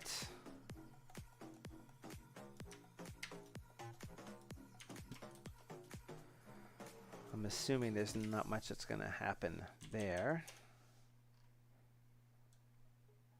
Oh, sorry, I should be doing that.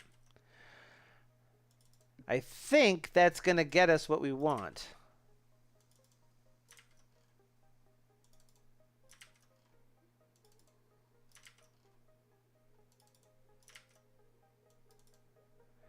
But I'm obsessing over this part for the time being because I don't want to have to actually do it. I don't have access to the lightning emote here like I do on Twitch, so I can say, watch this.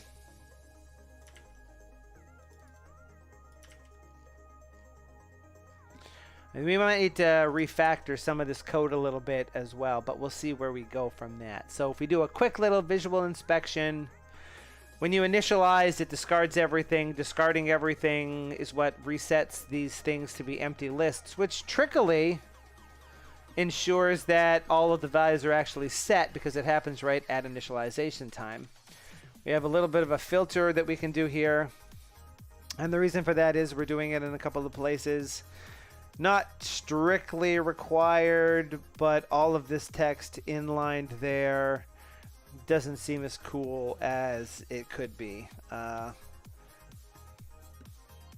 So this part seems a little bit nicer to read for me. It's kind of an interesting thing, all things told. And then the magic of the very first string that's inside of a block is the documentation string for that block. In its own way, it's kind of elegant. You'll find people that use single quotes for these things, and I don't like those people. You'll also find people that do this. Well, you know, but like that. I really don't like this. But, you know, as you may have noticed from my JavaScript code, I tend to use the longer form of block comment for documentation blocks because my color scheme marks them as a different color and a different style than those. So as I'm looking through things, they're easier to read, and comments that don't have multi-line things directly on them like that are harder to read. I want to say Lua kind of does a similar thing to this, but I can't remember exactly. That might have been an enhancement. It's been so long since I've actually used it. We're going to pull all of those things out to inline them entirely to be slaves to line 80. To discard a particular snippet, we ask the resource list to find the item by that name, returning none if there isn't one, and then we discard from the snippet list the list of items, which is 0 if the snippet's none, otherwise a list containing that snippet, because this thing can take a list of any number of things. If we want to discard by scope, we iterate over all of the items in the list, and if the scope that match in that key matches the selector, those results are extended into the list of items here, which is then discarded, which should delete all of them. We should probably have some sort of item in there to tell us when that's actually happening, maybe as a debug thing. If we wanted to discard by packages, similarly, we just get the list of all things by package. And this one can actually be tighter.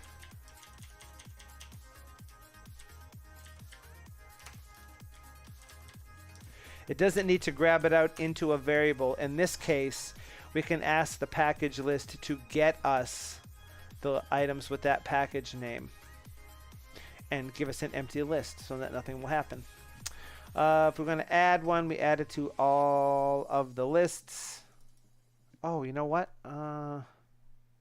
We might be able to make that slightly nicer.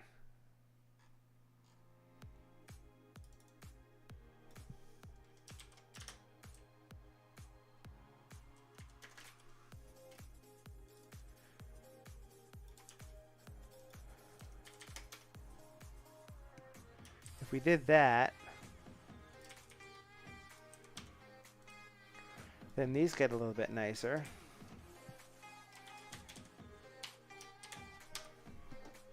So that'll be handy.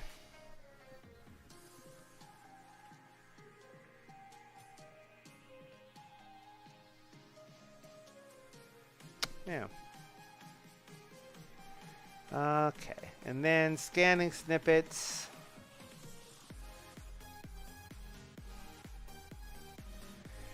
Given a particular prefix, this is only used in a couple of different places. Scanning everything discards everything and scans all snippets everywhere, or if you scan by package, it'll discard for that package and then scan that one. So, I think for our purposes here,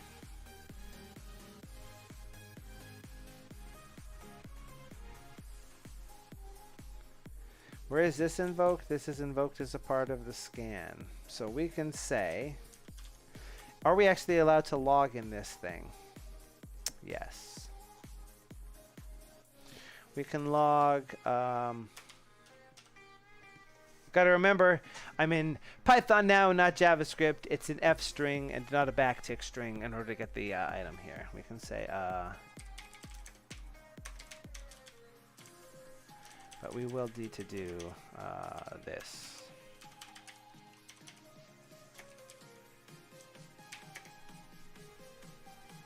No, let's not do that.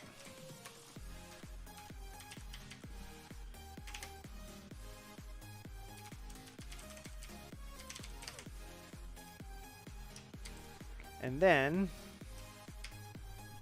we're gonna find you. Oh, that's got too much stuff in it.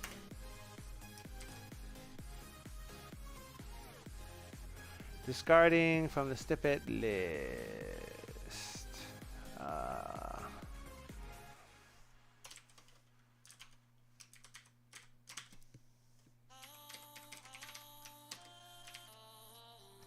Okay. We want enhanced snippets, refresh snippet cache.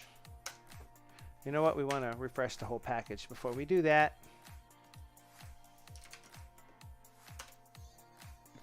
And it added a snippet from there. And if we do that, should we not see it? Oh, you know why? Because this.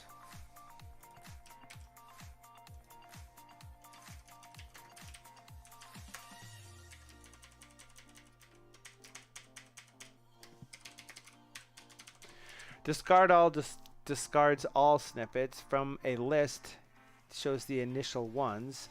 All of those use discard snippet lists, so they'll go through there. Add adds. We might want to add an extra log into here just so we can tell what it's doing.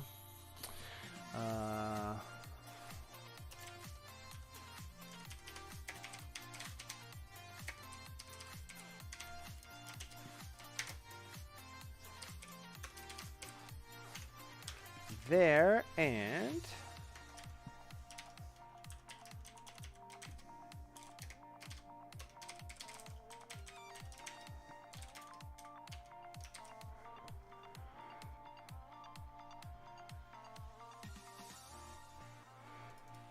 why is this not?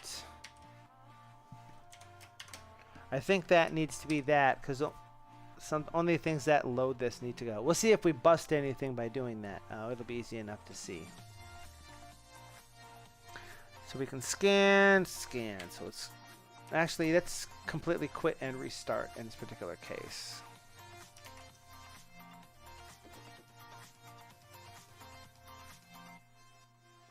Now, did that actually display any messages for us here? They would have been down at the bottom. Enhance snippets, discarding all snippets, adding snippet from packages, user, new latex document. All right. And if we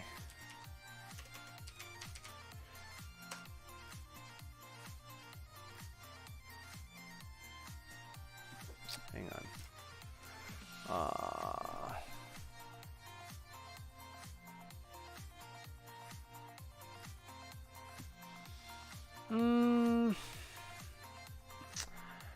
Look at the correct item, fool.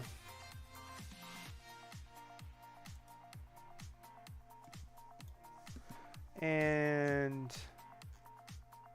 we don't want you or where's the list of repositories, for Christ's sakes? You.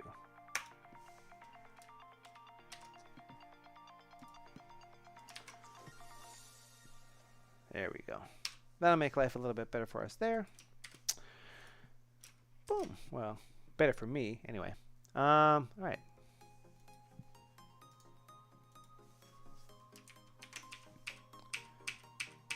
So if we import yon manager,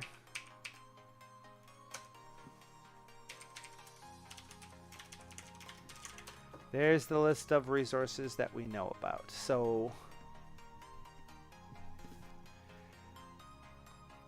as a nice test here, we can say manager.discard all, and it'll discard all snippets. And that would mean that attempting to expand it doesn't work because there aren't any. So that totally works. We have to avoid all these discard ones for the time being, because if we did scan, it would scan all snippets and do a complete and total rescan.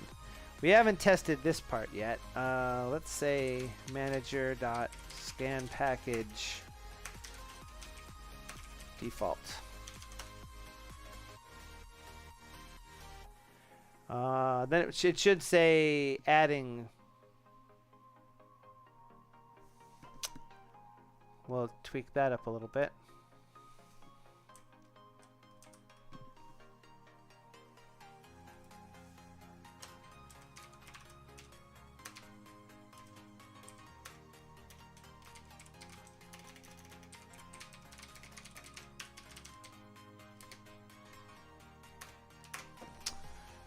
Ugh, no, I'm gonna leave well enough alone on that one because I don't actually care. But if we did this, then it would actually find one, so we know that part works. That we're gonna clean that up in the next stream. That's the plan for that particular one. We are going to say we want to discard a particular snippet. So if we want to discard snippet, and the snippet we want to discard is this, then it's gone. Rescan. If we discard scope, that ain't gonna work. If we did source, that's not going to do anything. And if we said text, then it knows to delete that one because that is a text-based item. Rescan. Discard by package.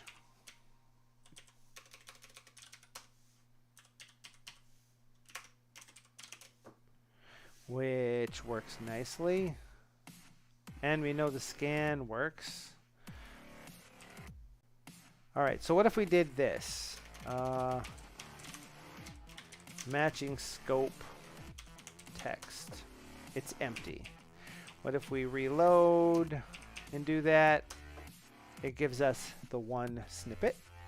All right, so that's cool.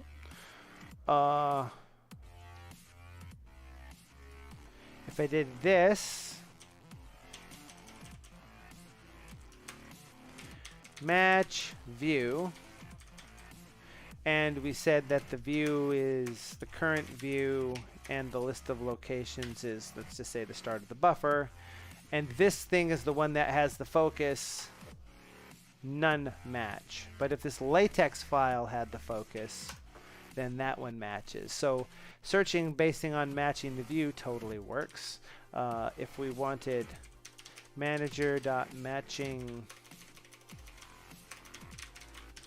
and the package was default none, user is 1.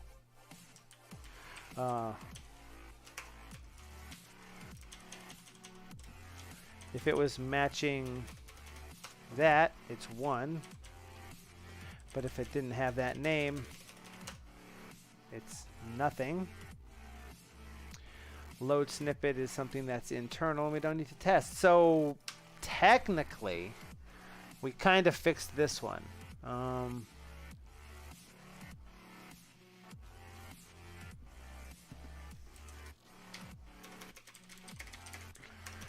This has been somewhat addressed by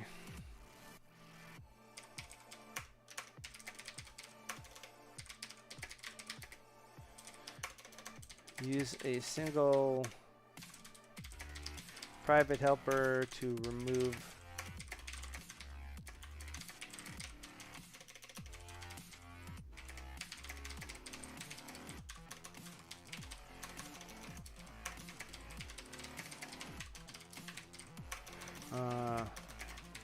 based on its resource name.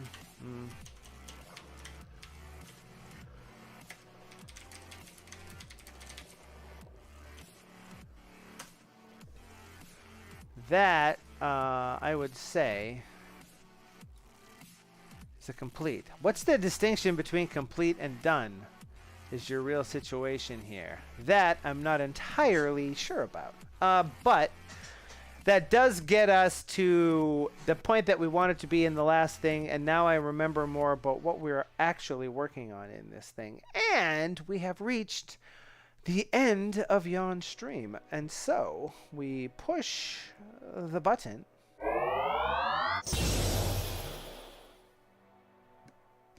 Now, this is Twitch. I would tell you that you should follow Axel, who is in the chat, as you know. He's been chatting with me all night. He's a fellow Twitch streamer, also a developer. So if you have a Twitch account, click the link down below this video and follow me, and then if you're not already, and then follow him if you're not already. And if this was Twitch, we would also find somebody to raid out to, but we don't really have the ability to do that because you need to know what that's going to be before the stream starts, as far as I've been able to determine. And I don't know of any other live coders. So if you know of somebody else that's streaming live on YouTube doing development the same way that we do on Twitch, please do let me know down in the comments or in a tweet or something. For now, though, we're going to call this stream to an end. We're going to be back next Monday working on this some more. Remember, if you were not here at the beginning of the stream, then you will know that we are going to be streaming every Monday on YouTube until December. For the month of December, I'm going to be streaming every single day, but on Twitch instead of on YouTube.